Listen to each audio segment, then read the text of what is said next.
Hey guys, then I'm going to show you how to set up for your earthquake bench. We've got our rack set to the right height, we've got our bench placed right here in the center, we've got a couple kettlebells, and then some of these short resistance bands. These are what you need if you're doing an earthquake bench. All you're going to do is take one end, feed it under the handle, stack both ends, and then you're going to need a buddy for this because the bend bar is so light that it'll just tip if you load one side at a time.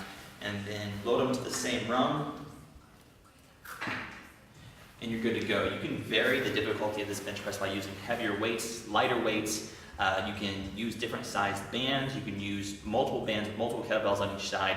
Each one of those is going to affect the difficulty of the lift itself and change how much the bar is going to oscillate. So experiment with that, and when you're doing your training, make sure you record what your setup was for that day, or you have some kind of standards so you can increase your difficulty from workout to workout.